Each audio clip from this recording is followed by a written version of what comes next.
Welcome into the Lucas and Lucas podcast alongside Lucas Frankel. As always, I'm Mike Lucas. It is thunderstorming like crazy in Texas, which is why I'm on my phone. Technology weird, Frank. You think the laptop would have better Wi-Fi, but it turns out the phone works out a little better in these circumstances. Speaking of phones, I called you on Sunday assuming the Yankees were about to sweep the Astros. I put a tweet into my draft saying this is a great weekend to become a Yankees fan again, to only have the Astros storm back from 6 down in the 9th about 35 minutes later. You watched the whole series. I watched bits and pieces, so I'll let you start, Frank. Was that the most traumatizing, dehumanizing loss you can remember this Yankees team? Maybe going back to that Aaron Boone homer. The Game 7 collapse back in 2003. Well, 2004, but yeah, we don't talk about that. But they literally just had one literally the day that we were in Boston together that night. They were up 8-4 going into the top of the 9th inning, and they lost 10-8. I mean, that they literally just had this. This team, unlike any other team that I've ever watched in my time being a fan, puts together the single most demoralizing, humiliating, pathetic losses that I've ever seen in my life. I tried everything I could. I changed rooms. I moved seats. I did everything I could to try to stop what was happening. It was like watching a catastrophe happen right before your eyes. You could see it happening, and there's nothing that me or anyone else could do to stop it. It it felt like we got swept. I mean, we're 4-2 against the Astros this year, but it feels like they're 6-0 against us because after that one. I can't remember.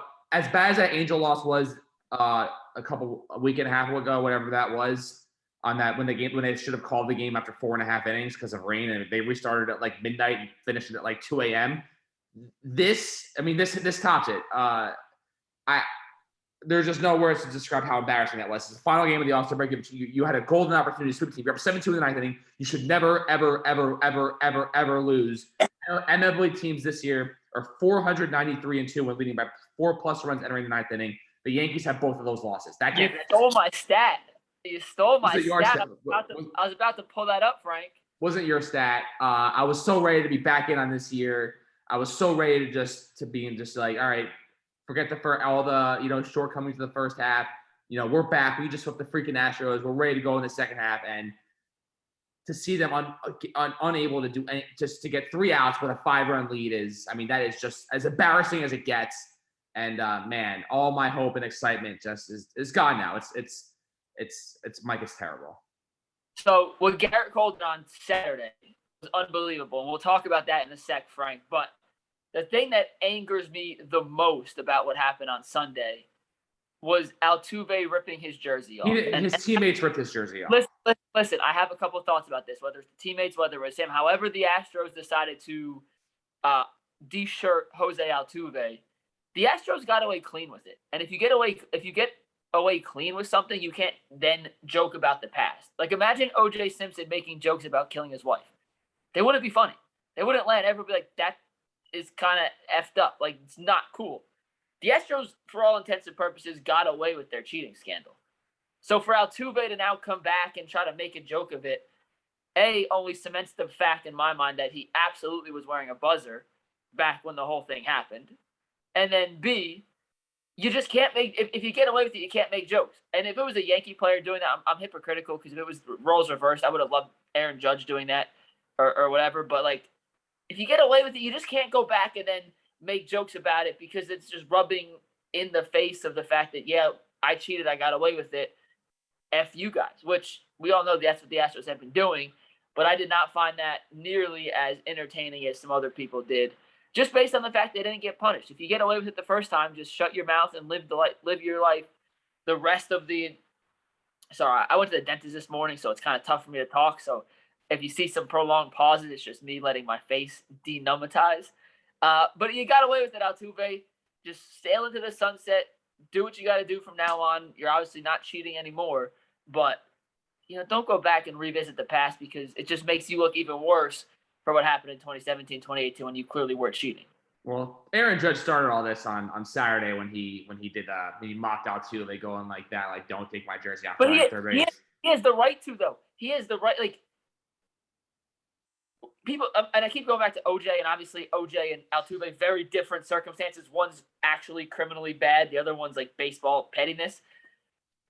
You can make OJ jokes. OJ can't make jokes about himself. Judge can make jokes. Altuve can't. But this isn't a joking matter, Mike. They took 2 championships away from me. I almost rather than just forget. Like, I stopped living in the freaking past about it. Like, baseball clearly doesn't give a crap they cheated. If they give it crap, they would have stripped the title like they should have. My hashtag the rest of my life, my Twitter handle will be strip the title, because that title is invalid. It is not authentic. They do not deserve it. They don't deserve those championship rings. But you can't keep you got to move past it. You can't keep having this. You can't be worried about what happened in 2017 and 2019. The rest of your time as a franchise, you have to move on. Listen, obviously, I have the shirt. I have the 2017 chump shirt. Anytime the Astros come to Yankee Stadium, I am going as long as Altuve is on the team, just so I could rail on him for 3 hours and tell him what a complete loser and fraud and pathetic human being he is, and how embarrassed it should be for his kids and his family and his grandparents, and he's a disgrace to the whole entire world, and how he's the most pathetic human being that's ever been born into existence. These are all things I want to say to him. But from a player standpoint and from a team standpoint, it's over and done with. Baseball, They don't care. Rob Manfred is so incompetent. He doesn't care.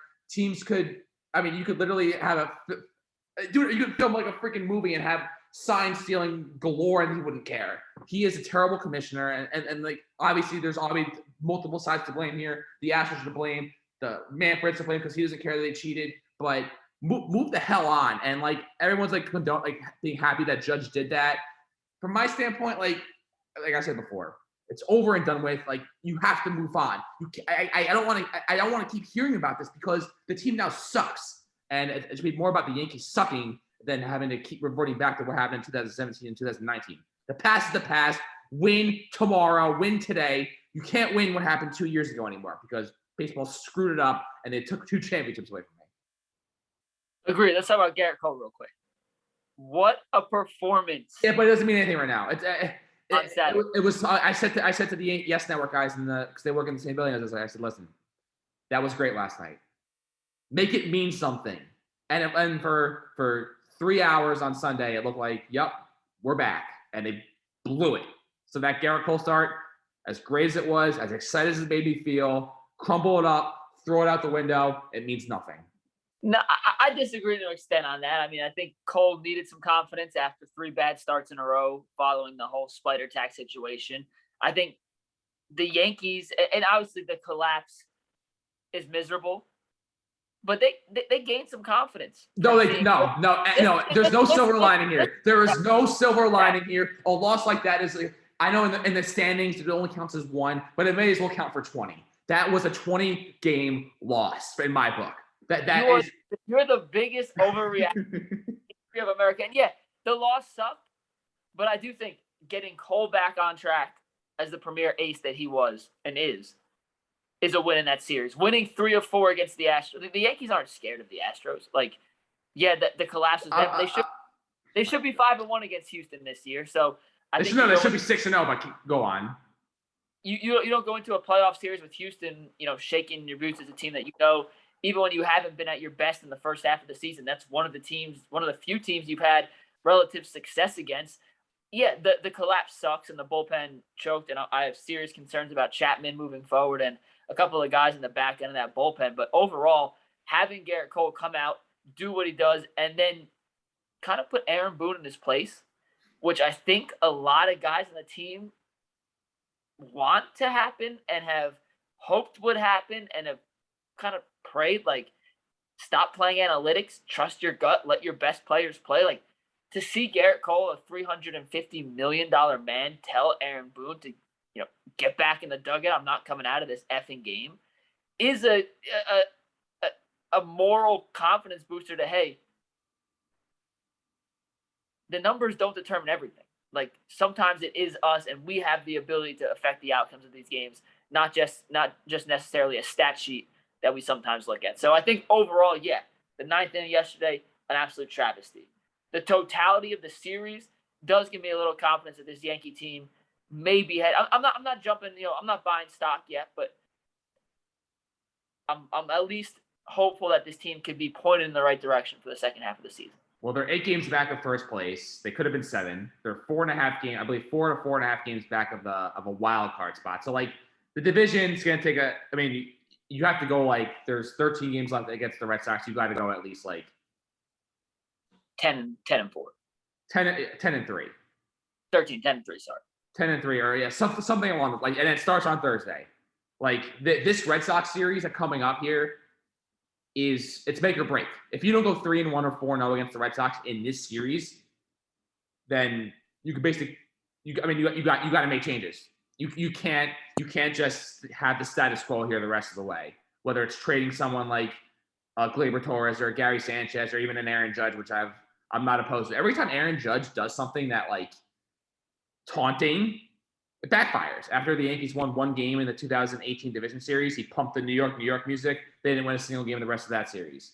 He did his little, whatever he did yesterday with the jersey, and then they go out and they had 9th inning collapse like that. I'm telling you, Aaron Judge as the face of the Yankees I just think that it's a flawed concept.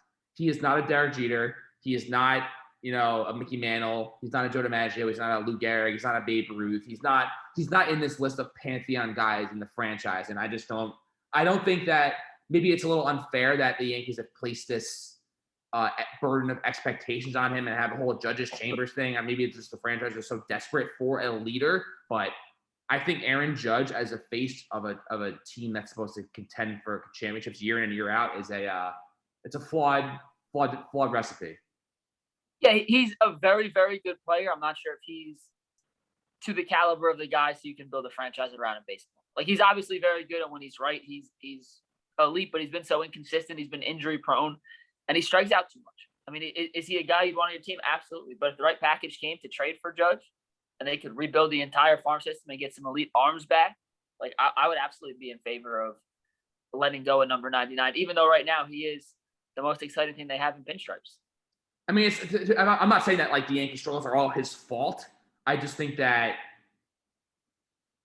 and then listen, he's probably of the 3 million problems the Yankees have. He's probably like the 4th millionth on that list, and he's by no means very, very low on the totem pole. Very. He is not the reason why the Yankees aren't performing this year. I just think that him as the face and the leader is just not necessarily maybe the direction that the Yankees should be going in. But either way, I think Jose, listen, in terms of like Yankee foes, Yankee rivals, number one evil people that the Yankees have had to face over the years. Obviously, names like David Ortiz, like is first and foremost comes to mind. Pedro Martinez. I think Jose Altuve. I mean, I don't think anyone will ever surpass David Ortiz as the number one Yankee villain because, like I said, 2004 is the worst year of my life, and I never want to talk about it ever again. But I think that, as I say on every single podcast, Altuve is number 2. I freaking hate that guy. I hate everything he stands for. I hate how he lies. He doesn't have the guts to go to the All-Star game because he just knows that's going to be a constant boo fest, and not a single player on that roster wants to see his presence in that locker room and in that clubhouse and on that field because all he would do is get heckled and booed, and they probably would have to like put a divider up in the locker room because no one wants to see his pathetic face. I freaking hate Jose Altuve. Like, yeah, he's a decent player, but man, I hate his arrogance. I hate how he gets away with things. I can't stand the guy. And like, I really want to be with a room with him one time. He'd probably kick the crap out of me, but I really want to square up with Jose Altuve. I can't stand I freaking hate him. For the record, Jose Altuve would absolutely destroy you. Like, I mean, he's not a big guy. Neither are you, but like, and you've lost a lot of weight to your credit, but Frank, he would absolutely kick your bottom 7 times on Tuesday, 34 times on Wednesday, and probably leave you in a stretcher like Conor McGregor leaving the ring against Dustin Poirier this weekend. It would not end well, but I would like to. I'd pay pay-per-view money for that. I would honestly pay pay-per-view money to see you in a room with Jose Altuve. I mean, for as long as he's a Houston Astro, I am going to go to a game, at least one game of the series, and I am going to heckle the living hell out of him and make his life in Yankee Stadium a living hell. That's all I got to say about that. And he definitely knows who you are. I mean, he definitely can. Your voice, stands out in the crowd. So Altuve is definitely thinking in his mind when he goes to Yankee Stadium, is that damn Lucas Frankel kid going to be sitting in section 217 again and telling me I'm a fraud and a chump? Like, yeah, you're definitely getting into his mentals, Frank. So keep up the good work. One thing about Altuve, I really did like Altuve. before 2017. Like I talked to him when we went to spring training. Like I thought he was a nice guy. He's a little dude, and for all the short kings out there, like he really is upping the bar for what 5'6" athletes are expected to do. And then 2017 came, and now I can't stand the guy. So I'm with you. I'm right there in the camp of not liking Jose Altuve, but I did at one point. I did really like him. So he did a full 180 flip for me. I mean, yeah, I remember talking Carlos Correa and George Springer in 2014 and being like, damn, this is a really likable team, and walking away. And I walked away from that and said, damn, this team is going to win the World Series in a few years. Little I know that Jeff Luhnow and AJ Hinch that developed the most sophisticated sign stealing operation in the history of professional sports, but that's beside the point. And none of us could have ever anticipated any of that happening. Let's move on to the National Basketball Association. Let's NBA Finals. It's now 2-1 Suns. After 3 games, Giannis went absolutely berserk in game number 3. Devin Booker had just 10 points. It seemed that game number 3, was the game the Bucks were going to win. And I think the winner of game 4 wins the series. That's all this comes down to. If you win game 4, you win the series. If Phoenix wins, yes. If Milwaukee wins, not necessarily. The series has come down to pretty much one thing and one thing only. And it's not hard-hitting analysis. It's not breaking news, but in games 1 and 2, Jrue Holiday couldn't make a shot. In game 3, Jrue Holiday was pretty good.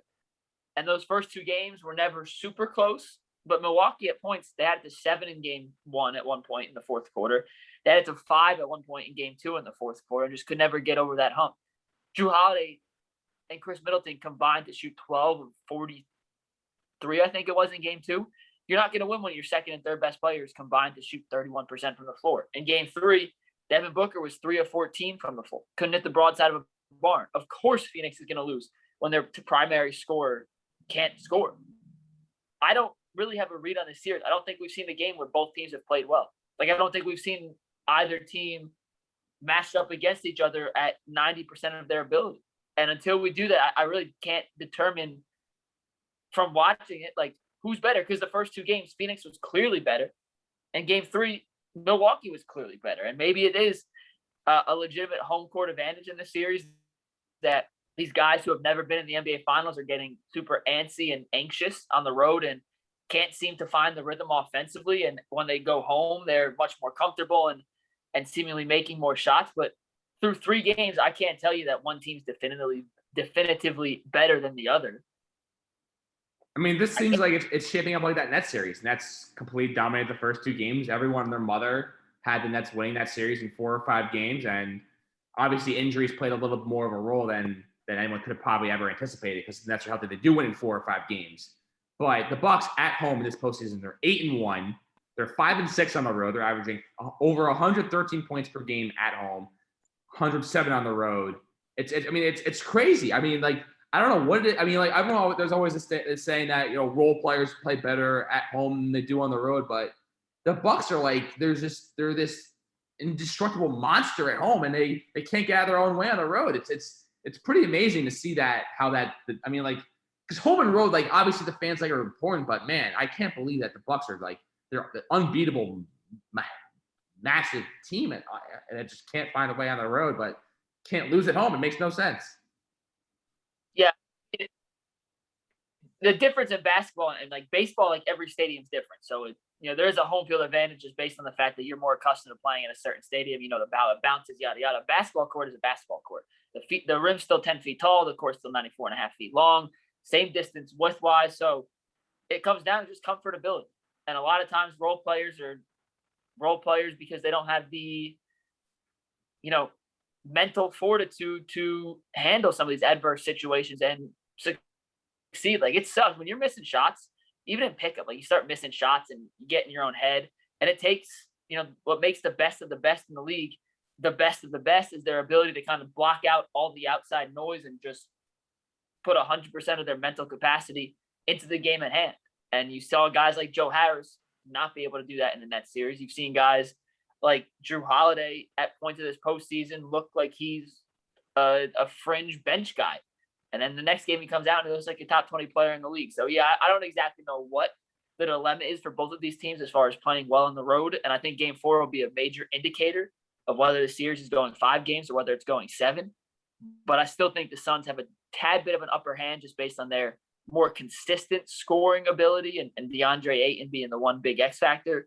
But if Giannis is going to put up 40 points every game, like they don't need a ton from Middleton and a ton from Drew Holiday and others to match the Phoenix scoring attack. Like they don't need a ton. I just think it's kind of not necessarily realistic to expect Giannis to average 40 points a game for the next 3 games. So game 4 spread is basically the same exact thing as it was in game 3. It's Bucks -4, over unders 220.5. Gun to your head, who wins game 4? Milwaukee. I agree.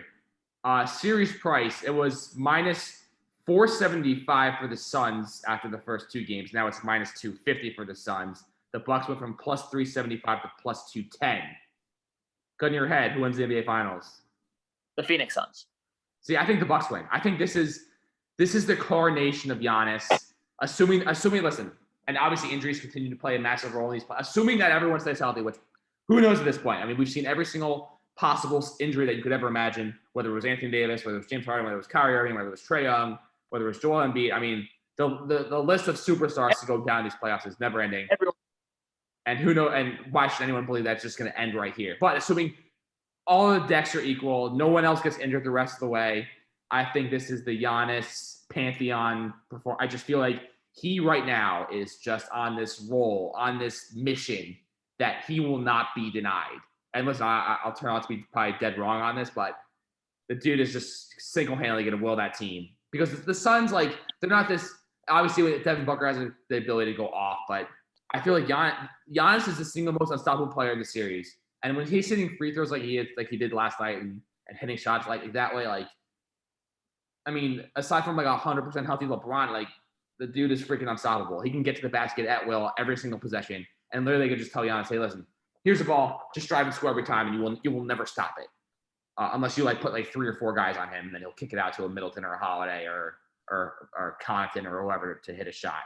I just think this is the Giannis crowning of him being, one of the greatest players in the NBA. Yeah, he's obviously really good. I just don't have faith in the other guys to consistently make shots at a rate high enough to match what Phoenix is going to do. And Phoenix has home court advantage. And we just talked for the last 5 minutes about how role players seem to play better at home and the other team's role players can't make a shot on the road. So give me the team that has game 7 at home if this series is going to go 7 like I think it will. Also, one more thing with Giannis, and this goes back to the consistency factor on offense. He's capable of putting up 40 every night. Don't get me wrong, but that means he's going to have to make free throws like he did in game 3 and make jump shots like he did in game 3. And I haven't seen anything from Giannis throughout the postseason or his career really that gives me confidence to think he is capable of doing that. Not once, not twice, not 3 times, not 4 times, but 5 times in a series where they're going to throw everything in the book against him because it's the NBA Finals. You got nothing to hold back. But we'll see. It's been. I'm just waiting for we haven't had a really good game in this Finals yet. I think we're gonna have 2 before it's all said and done. It's going to be interesting. Obviously, listen, I'll never get over the Nets losing. And it's still really hard for me to get really, really excited about these finals because ever since the Nets lost to the Bucks, I've been in this funk and I haven't been able to shake it. Has it been the same for you or have you been able to move past it? Because I have not been able to. I'll never get past it. It is depressing to watch basketball knowing the Nets should be here and the Nets should be up 3-0 in the NBA Finals. It legitimately is depressing. Should have had basketball to watch up until when's game 4? Tuesday night? Wednesday. We should have basketball to watch up until Wednesday night, and we don't. So that's a bummer. Speaking of basketball, Team USA was a 28.5-point favorite against Nigeria in an Olympic exhibition match on Saturday. It was Saturday. They lost 90-87 to Nigeria. I couldn't name you a single player on that Nigeria team. I believe they have like an 8th guy on the Miami Heat. They have guys on the Heat. So I'm familiar with them from Eli, but yeah. But either way, Team USA has Damian Lillard, Kevin Durant, Bradley Beal, Jason Tatum, Bam Adebayo, Draymond Green, Zach LaVine, and they lose to a bunch of no-name dudes as 28.5-point favorites in an exhibition. Mike, is this big deal, no deal, or a small deal? It's a big deal and a no deal at the same time. It's no big deal because it's an exhibition. Team USA doesn't have their full team. They're just kind of getting into not getting into shape, but getting into basketball chemistry form. It's It's a game that they lose. It has no repercussions. It's not the Olympics. It's not a tournament. It's just flat out exhibition. So it's a no big deal in that sense. It's a big deal in the sense that I kind of love when massive upsets happen, regardless of what the upsets are. Like when Appalachian State beat Michigan, that was awesome. Seeing David versus Goliath and David actually coming out on top in the sports world happens so infrequently where you have to double, triple, quadruple check the box score to say, oh, that's not a typo. Nigeria actually beat Team USA. So it's a big deal for Team Nigeria. Good for them. I think it's a big deal for the Olympic basketball stage because we actually may be in for some competitive basketball in the Olympics for the first time in 12 years now. They've won 3 straight gold medals. But it's no big deal for Team USA. They're working into shape. I'm sure if this was a tournament game, they would have done some different things down the stretch rotationally to make sure their best guys were in. I don't know how seriously they took the game, so I'm not concerned at all. I think it's not a big deal in that sense. Well, they were in Las Vegas. I have to imagine if those guys are in Las Vegas and Conor McGregor is fighting, that every single player on that team was probably looking at – I mean, I like to believe they were just looking ahead to being at the McGregor fight and just having a wild time in Vegas on a Saturday when Conor McGregor's in town. I have to imagine that's what their thought process was. But, Mike, do they win the gold medal? Will the USA win a gold medal, this team? Yeah. I mean, they're definitely the favorites. What's your all right, so, like, a scale of 100% confident, what's your level of confidence here on a scale of 1 to 100 that this team will win a gold medal? 70% because I think Slovenia's wow. So a one-man Slovenia team with Luka Doncic? Who else do they have? Name 2 other players on that team besides Luka Doncic right now. Name 1 player on Nigeria right now. I can't name you any players. So then listen, name 1 on Slovenia who happens. Well, you just said Slovenia scares you. So they have Luka Doncic. Who else do they have? Name 1 other player. Can you name another player? Yeah, Boban. Boban Slovenian. The 7'4" guy. Look. So Team USA plays Australia on Monday night. USA, I just asked William Hill what the line is. It is USA is a 14-point favorite against Australia tonight. I don't know who's on Australia, but they got to win by at least 50 tonight. I want an absolute domination tonight from Team USA. Show me that you are the best team in the world. Team USA as a Team Australia has a bunch of NBA guys, but yeah, Team USA should dominate tonight. I think they will. Because they're sick and tired of hearing people like us complain that Nigeria game and game. So you know what? Home run derby is tonight, but you know what? I'm gonna watch that Team USA basketball game because I gotta have all eyes on Kevin Durant at all times because I gotta make sure that he doesn't tear his Achilles again, and that's where my mind will be tonight. And I'm watching. I decided home run derby once Ohtani gets eliminated. I'm watching. In the first round, I should say. Once Ohtani gets eliminated in the first round, I will turn my attention to Team USA basketball.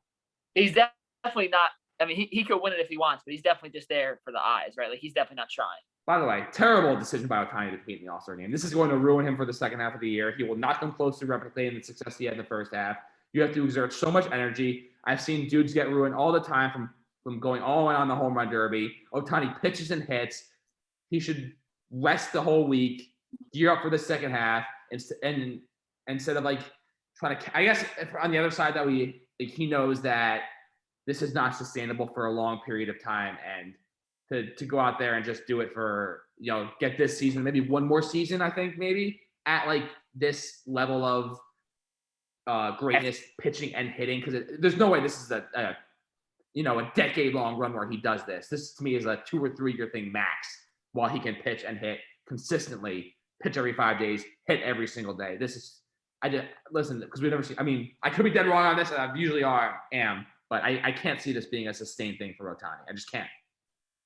No, it's something we've never seen before, so I actually don't know what this, maybe it isn't as hard as we think it is. And maybe teams have told guys in the past who pitched and hit in college, because there's guys who hit and pitch in college all the time. That's pretty frequent. So maybe they're telling guys to specialize in one, but if you're that good at both, screw it, do both. Like, maybe it's not as hard as we think it is, but until we actually see how Ohtani does consistently wise and longevity wise doing it, Babe Ruth's the last guy that's done it. So like, I have absolutely no idea whether it's sustainable or not. My gut says it's not, but who knows?